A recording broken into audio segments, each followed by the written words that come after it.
Bonsoir tout le monde, ravi de vous retrouver, c'est jeudi, j'espère que tout se passe bien pour vous, que les vacances vont bien, bon courage pour ceux qui travaillent, de la musique justement pour vous encourager, avec le chanteur Roué qui sera notre invité en fin d'émission, connu également, sa musique c'est le flamenco à tel point qu'il a invité son ami, l'animeña, qui veut dire l'animoise justement en espagnol, elle viendra à domicile en quelque sorte à la salle Milongal de Loja, ce sera ce week-end. Vous aimez le ciné, vous allez vous régaler, le cinéma suisse qui vient à Montpellier, c'est pas forcément une nouvelle édition, mais vous découvrirez le programme. Il y a une dizaine de projections un peu partout dans la ville. Vous aimez aussi le ciné à la sauce taurine, il y a le Festival Taurin à Saint-Giliès des Malgoires.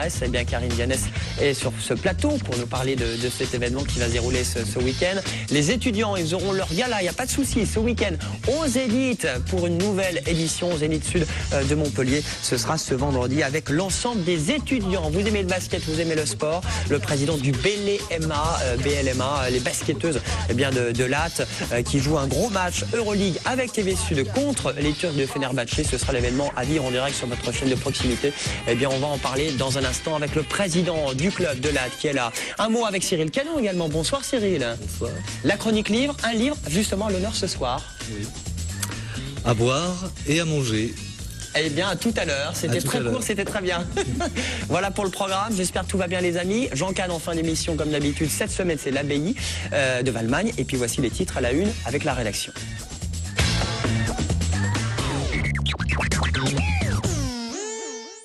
Bonsoir Marlène Mec. Bonsoir Julien, bonsoir à tous. Poussée de fièvre en Languedoc-Roussillon, on parle de la grippe. Oui, on l'attendait, elle est arrivée, la grippe sévit sur la région. C'est la région la plus touchée de France avec 784 cas pour 100 000 habitants. Vous le voyez là au CHU de Nîmes, les urgences sont surchargées. Le nombre de personnes contaminées devrait encore augmenter d'ici la fin de la semaine. Alors pour éviter toute contagion, quelques conseils simples. Couvrez-vous la bouche ou le nez quand vous toussez et éternuez et lavez-vous les mains plusieurs fois par jour. Une quarantaine de flamants roses ont été remis en liberté ce matin au parc ornithologique du Pont de Gau, près des Saintes-Maries-de-la-Mer. Ils étaient affaiblis par la vague de froid, touchés par le gel et sous-alimentés. En tout, ce sont près de 70 échassiers de la région qui avaient été pris en charge par le centre de soins du site. Et aujourd'hui, la plupart sont remis sur pattes, comme vous pouvez le voir. Puis je propose de découvrir à présent des nouvelles images de l'avancée du chantier de l'Opéra Comédie de Montpellier. Depuis octobre 2010, d'importants travaux de rénovation sont en cours sur le site et l'Opéra est fermé au public, donc on peut rarement voir comment ça avance. Après le gros œuvre, c'est maintenant une nouvelle phase de travaux qui débute avec notamment la restauration des décors du cadre de scène de la grande salle. Coût des travaux engagés par Montpellier, 14 millions d'euros et la réouverture c'est le 25 mai prochain. Bon, c'est bon à savoir. On en parlera dans les aléas du direct. Bien la grippe entendu. Toujours là, mais la douceur est revenue. Ah, ça y est, il fait beau. Comme promis, en plus, il fait beau jusqu'à la fin de la semaine. Il fera de plus en plus doux d'ailleurs. Le matin, les températures sont comprises entre 3 et 8 degrés. L'après-midi, le soleil brille encore sur toute la région. Il fait bon. On peut même dire que ça ressemble un petit peu au printemps. 15 degrés au Ros-du-Roi. 18 à Nîmes et 20 degrés à Montpellier, c'est le maximum. Sortez les barbecues. Voilà, ça y est. C'est ce week-end peut-être, je ne sais pas. Bon, en tous les cas, il y aura du soleil et du beau temps. Pourquoi pas aller à Alès dès lundi prochain, parce que c'est un rendez-vous important au cœur des Cévennes. La semaine Cévenol, une nouvelle édition. On va en parler avec Raphaël qui est avec nous. Bonsoir Raphaël, bienvenue sur ce plateau délégué aux festivités. Raphaël Vasquez à la ville d'Alès pour nous parler de cette semaine Cévenol avec un thème cette année, deuxième épisode. Tout à fait. Cette année, la guerre des Camisards, donc la période de 1702 à 1715, avec bien entendu donc une semaine complète destinée donc à cette période, avec des conférences, des lectures d'archives, des spectacles historiques, des défilés en ville costumés et bien d'autres choses. Alors les Camisards, c'est justement la guerre des Cévennes en 1700 et quelques, c'est ça? De 1702 à 1715 cette année. Bien.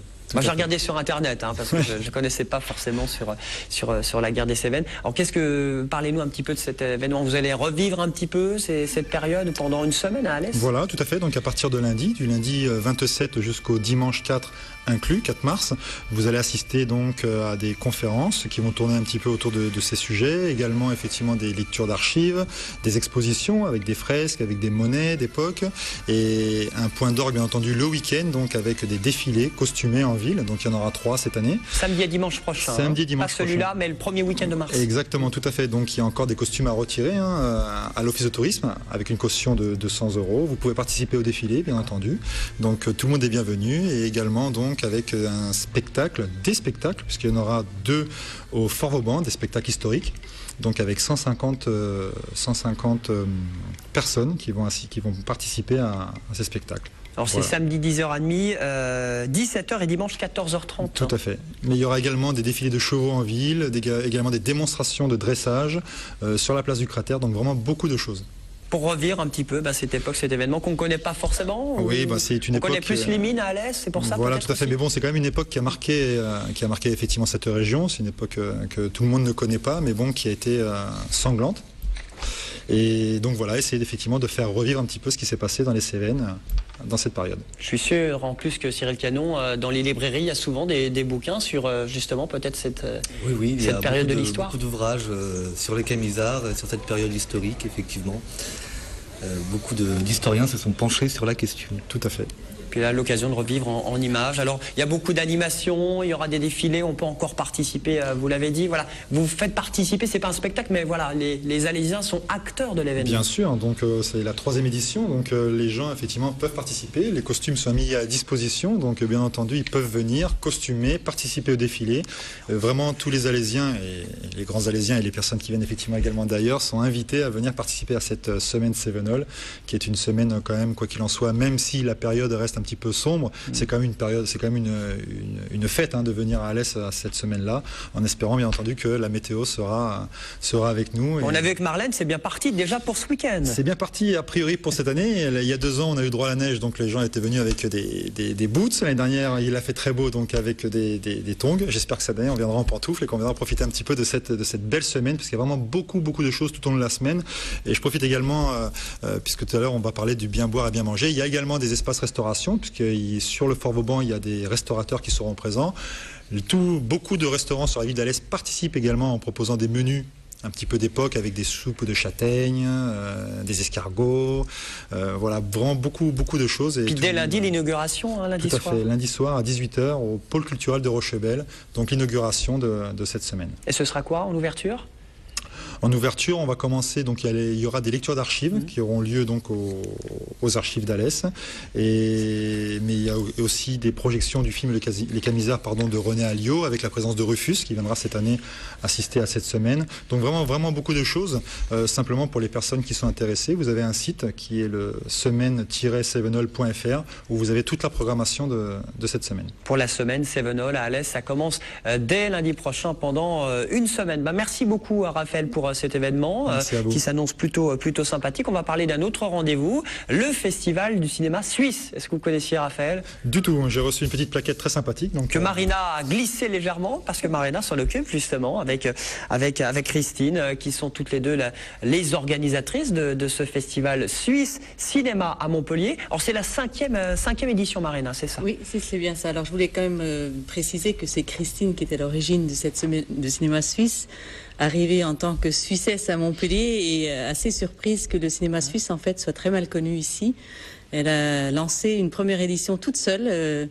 Vraiment comme une grande. Comme une grande. Au départ, Christine, c'était professionnel que vous êtes venue à Montpellier faire des affaires et puis finalement. Non, en fait, j'ai suivi mon mari qui est venu travailler à Montpellier. Et donc après, c'est vrai que j'ai essayé de lier ma passion, le cinéma, ma profession aussi. Et donc après, j'ai eu l'idée, au départ un peu spontanément, de faire cette semaine de cinéma suisse. C'est vrai que la première édition était très périlleuse. Et Marina a assisté à quelques projections et elle m'a dit, c'est super, je veux t'aider. Voilà, donc c'est un petit peu parti comme ça. Et effectivement, nous en sommes à la 5e édition. Et donc, on est très fiers. Et aussi, on a reçu beaucoup de soutien entre-temps, soutien logistique, mais aussi on est une association de plus en plus vivante. On a de plus en plus de bénévoles qui nous aident. Donc, vraiment, on est en train de grandir sur ce projet. Très bien. En plus, Christine, vous êtes suissesse. Oui. Hein, Marina aussi, mais sauf vous habitez vous en Suisse, mais Marina, vous vivez maintenant à Montpellier. Ah, moi je vis, mais Christine aussi vit à Christine Montpellier. aussi, vous vivez à Montpellier. Moi je vis à Castelnau, plus précisément, et je suis suisse-allemande en fait, et Christine est suisse-romande. Et il y a pas mal de Suisses dans la région en plus. Il y a, j'ai vérifié, il y a quand même pas loin de 3000 personnes suisses sur la région Montpellier-Rennes. Donc on a évidemment, j'allais dire, un public suisse qui viendra certainement découvrir ou redécouvrir des films, mais on a un public de plus en plus large aussi français qui en fait apprécie ces films qui sont très bons et qui sont malheureusement très mal représentés en Suisse. Alors une dizaine de projections justement, hein, à la salle Rabelais, au Diagonal, dans les cinés de Montpellier. Parlez-nous-en un petit mot, Christine, sur cette dizaine de projections. C'est des films qu'on a vus et revus ou qui ne sont pas forcément très connus? Non, alors là, dans notre sélection actuelle, on a un film qui passe actuellement au cinéma Diagonal. Nous avons 2 films qui ont déjà passé en salle, mais la plupart des films ne sont jamais passés en salle de Montpellier, parfois sur des festivals. Et donc c'est un petit peu la particularité de notre festival, c'est de montrer des films en fait que personne ne verra jamais ailleurs ici à Montpellier. Il n'y a pas que Jean-Luc Godard. Voilà, non, voilà, il n'y a pas que Jean-Luc Godard. Et je tiens juste aussi à préciser que ce festival ne s'adresse pas qu'à des Suisses, mais aussi à tous les cinéphiles de Montpellier et environ. C'est bon à savoir. Avec, ça va commencer. Hein, alors ça commence demain soir, donc ça commence déjà avec une soirée d'inauguration qui est à la Maison des Relations Internationales avec une réception qui est organisée par la Société helvétique à Montpellier. Ça existe, donc il y a une Société helvétique à Montpellier avec le consul honoraire qui a beaucoup aidé dans cette organisation, et on a même l'ambassadeur de Suisse qui vient spécialement de Paris demain, donc pour cette inauguration. Et ça commence avec le film Impasse du désir de Michel Rode qui sera présent, qui est donc un réalisateur suisse et qui vit à Marseille d'ailleurs. Il sera présent là demain. Et donc des projections et puis discuter aussi, voilà. C'est ça. Et ce ne sera pas d'ailleurs la seule et unique séance avec un débat. Toutes les séances sont suivies d'un débat. Mais il y a aussi 2 autres réalisateurs qui viennent, enfin plutôt un réalisateur et une productrice qui viendront aussi parler des films. Bon, 5e édition de la Semaine du cinéma suisse à Montpellier, du 24 au 28, entre le Diagonal, le Capitole et la salle Rabelais. Je crois que d'ailleurs, le cinéma suisse s'est fait remarquer. Il y a eu un film qui a eu un ours à Berlin. Oui. Ursula Meyer, donc Le Pays d'en haut. Donc Ursula Meyer qui avait déjà fait Home, avec Isabelle Huppert qui vient de gagner effectivement l'ours d'argent. J'aimerais juste faire une petite précision que l'entrée est libre et ça peut être un atout aussi pour les étudiants, ceux qui n'iront pas à la soirée médecine, le gala médecine demain soir. Exactement. De venir, il y a de très bons films et c'est très intéressant pour les étudiants qui sont en cinéma ou simplement intéressés par le cinéma. Où on fait le gala le vendredi, puis le samedi dimanche, on vient vous voir. Voilà. Entre la salle Rabelais puis les 2 cinémas de art et essai de Montpellier. Merci beaucoup, mesdames, en tout cas. Vive la Suisse, vive le chocolat. C'est un beau pays. Oui. C'est un peu cher, mais c'est sympa. Il y a des belles montres. Ça se discute. Bon, merci beaucoup. On salue tous les Suisses, justement, qui nous regardent. Et vive les livres également. C'est maintenant, c'est la chronique.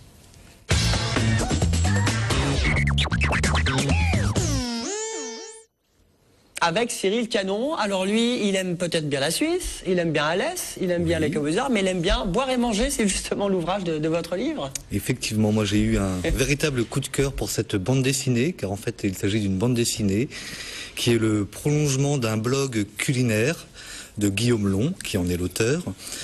Et en fait, c'est plusieurs planches, plusieurs histoires, soit autour d'un produit, soit autour de quelques matériels, avec des recettes. C'est pétillant, c'est plein d'idées, c'est drôle surtout. C'est très léger, ça met en appétit. Alors, sous forme de BD, c'est ça l'originalité? C'est l'originalité, effectivement, puisqu'on suit les recettes avec ce personnage lui-même. Voilà, vous voyez quelques planches qui apparaissent. Donc, qui est l'auteur qui se dessine lui-même en train de confectionner ses recettes avec ses petits trucs, ses petits secrets, ses ingrédients coup de cœur, ses produits phares. Alors, c'est des recettes suisses, des recettes régionales, c'est des recettes partout? Alors, c'est des recettes de partout, parce que même à l'intérieur de cet ouvrage, on suit 2 voyages qu'il a fait, un à Budapest et l'autre à Venise, avec pour chacun l'attrait en fait de l'aliment, de la cuisine du coin. Donc on voyage aussi avec Guillaume Long. Alors Guillaume Long a précisé qu'il est né en Suisse. Ah bah voilà, est-ce que Et vous voilà. le connaissez, mesdames? Marina? Non. Christine? Bah, depuis qu'elles sont maintenant à Montpellier... Voilà, il y est né, mais en fait, il a fait ses études à Saint-Étienne et voilà, il habite en France maintenant lui aussi. Et en tout cas, c'est franchement un plaisir. Je me suis esclaffé devant ces dessins qui sont très enfantins, mais en même temps très ronds, très appréciables. Enfin voilà, c'est vraiment un vrai coup de cœur pour cette bande dessinée et qui n'incite qu'à l'essentiel, donc à boire et à manger. Avec des idées recettes, bah pourquoi pas pour faire Exactement, plaisir aussi. plein d'idées recettes toutes simples, des petites salades, par exemple aussi l'art et la manière de faire le meilleur café du monde, déjà avec une cafetière italienne à la base. Et voilà, il y a vraiment, on découvre des ustensiles comme le presse-ail, mais un presse-ail spécifique qui fait des fines lamelles d'ail, et donc c'est une découverte même pour moi. Et du coup, On va mettre dans la fondue suisse. Exactement. Hein, ça on peut va être mettre un très peu d'ail. sympa. Ouais. Bon, Et joli cadeau, à boire et à manger. à boire et à manger. Le coup de cœur de Cyril Canon. C'est un beau pavé en plus. Hein. Oui, Il est c'est pas mal, hein. un bel ouvrage. Et puis on peut suivre son travail sur le blog, sur son blog qui est hébergé par lemonde.fr. Très bien, on parlait du festival de cinéma suisse, et ben il y a un autre festival, Thorin, celui-là, vendredi, samedi, dimanche, ça fait 15 ans que ça dure, le festival à Saint-Giniès-des-Malguarès, c'est cela hein, c'est Karine Vianès qui anime, organisatrice, et puis vous animez, vous allez animer tout ce week-end. Je co-anime avec François Deluca le festival, oui, depuis plusieurs années. Vendredi, samedi, dimanche, C'est ça. là c'est aussi du cinéma essentiellement. C'est du cinéma, mais du cinéma amateur. Donc avec un concours amateur avec 12 participants qui traitent essentiellement de la Camargue, mais donc de la course camarguaise, qui est une tradition ici, mais aussi de la Camargue, faune, flore, et tout ce que ça peut revêtir, des portraits, des personnages atypiques, typiques. C'est ce qui fait un peu le succès de ce festival au bout de 15 ans. Alors le festival en fait a été initié au départ parce que le club taurin de Saint-Giniès-de-Malguarès souhaitait montrer qu'il était dynamique pour qu'on reconstruise les arènes. Mais les arènes n'ont jamais été reconstruites et le festival a fait son chemin. Et 15 ans après, c'est vrai que c'est un festival qui est renommé dans le milieu, qui accueille 1000 personnes par jour. Donc voilà, c'est un festival qui a grandi, qui est totalement bénévole, organisé bénévolement et en C'est à la accès salle libre. polyvalente ce week-end. Tout à fait. Donc 12 films sélectionnés, Karine, en tout. 12 films sélectionnés. Avec Ensuite, des coups de cœur aussi. Voilà, des films qui sont aussi écrits et réalisés par des amateurs, mais qui tirent vers le professionnel. Le Studio FM, avec François Deluca, qui propose des films de qualité, surtout le dimanche, puisqu'après, le reste du concours, vendredi et samedi, c'est le concours amateur en particulier. Voilà. Le mystère de la Camargue, justement, l'un des coups de cœur, ce sera dimanche. hein. Ce sera le dimanche, tout à fait. Donc, il s'agit de retracer l'histoire d'une manade. Donc, Une histoire vraie. Une histoire vraie qui s'est passée il y a 40 ans. Une manade qui a eu 40 bêtes noyées, une nuit d'orage, et on ne sait pas trop ce qui s'est passé ce soir-là. Il y a quand même eu aussi la perte de 2 hommes qui ont voulu sauver ces bêtes par passion. Et donc voilà, le film retrace un petit peu cette soirée mystérieuse. Voilà. Il y aura aussi un film sur le portrait du père Benjamin. Tout à fait, le père Benjamin, donc, qui est prêtre dans une petite paroisse des Margues à côté, mais qui a aussi la passion du cheval, du taureau, et qui monte. Donc voilà, un portrait d'une personne atypique du coin, du cru. Bon, effectivement, avec du cinéma à volonté tout au long de ce week-end, des projections, des animations. Il y aura également Cocarde d'Or, le Biaou d'Or aussi. Tout à fait. En plus des projections ciné. Des rendez-vous chaque année au festival. Alors, c'est qui le meilleur taureau 2011 cette année? Garland, le D'accord. taureau de la manade des Baumelles. D'accord. Voilà. Des Saintes-Maries de la Mer. Les Saintes-Maries de la Mer. Il y aura aussi concours photo aussi. Un concours photo, tout à fait. Tout à la salle polyvalente. Voilà, avec tous les équipements nécessaires. Donc les parkings ont été organisés. Il faut savoir que Saint-Giniès est un tout petit village qui a 2700 habitants. Donc c'est une grosse organisation pour ce petit village. Il y a plusieurs Saint-Giniès en plus dans la région. Tout à fait. Saint-Giniès-des-Mourgues, qui est pas très loin d'ici. Saint-Giniès-de-Malguarès. Il y a un Et Saint-Giniès donc, près de Béziers, je crois. On avait parlé de vin hier. Je le connais pas, celui-là. De Fontedy, je crois. D'accord. Et il y a aussi la fête dans le village avec des festivals d'abrivado et de quoi se restaurer sur place aussi. Puis des animations dans les rues aussi en plus. Tout à fait. Cette année, ils font une course au plan. C'est une demande des jeunes de la commune. Donc voilà, des taureaux dans la rue, des taureaux sur écran tout le week-end. Raphaël, à Alès, est-ce qu'il y a aussi cet esprit un petit peu taureau? Bien sûr, puisque la feria a lieu cette année du 16 au 20 mai, donc je pense qu'on aura l'occasion de revenir pour en parler. Bah, vous reviendrez? Avec plaisir, avec plaisir. Et donc c'est vrai que ce que propose Saint-Géniès, c'est vrai que nous aussi, on fait beaucoup d'animations dans les rues, etc. Et que c'est vrai que le taureau dans notre région est important. Bon, pour ce festival taurin à Saint-Géniès, c'est tout ce week-end. L'entrée est gratuite? Entrée gratuite tous les jours. Important de le préciser, comme avec le festival. Plusieurs salles. Pardon? Avec plusieurs salles, avec une plusieurs grande salle, ouais. Et puis d'autres qui ont ouvert justement parce que succès et donc affluence importante. Comme le festival du cinéma suisse, où c'est une nouvelle édition, les amis, salle Rabelais, et puis le Capitole et le Diagonal. Merci beaucoup, Marina, d'être venue. On remercie Karine, on remercie Christine. Beaucoup de filles ce soir sur le plateau. Il faut le préciser, hein, la parité, on avait plus de filles que de mecs, et ça fait plaisir. Merci beaucoup. Bah, je vous en veux pas, Cyril, quand même. Vous restez avec nous. Pour la deuxième partie, on aura d'autres filles également, très belles. Les étudiantes, justement, bah voilà, qui aiment aussi le cinéma suisse et qui aiment aussi faire la fête. On ira au Zénith dans un instant, et puis on va parler d'un événement avec TV Sud, le BLMA. C'est du basket, ce sont les Latoises, beaucoup de filles à volonté. Après la pub, merci aussi à Alès. Vive les Alésiens, les Alésiennes et la semaine 7. Là tout de suite.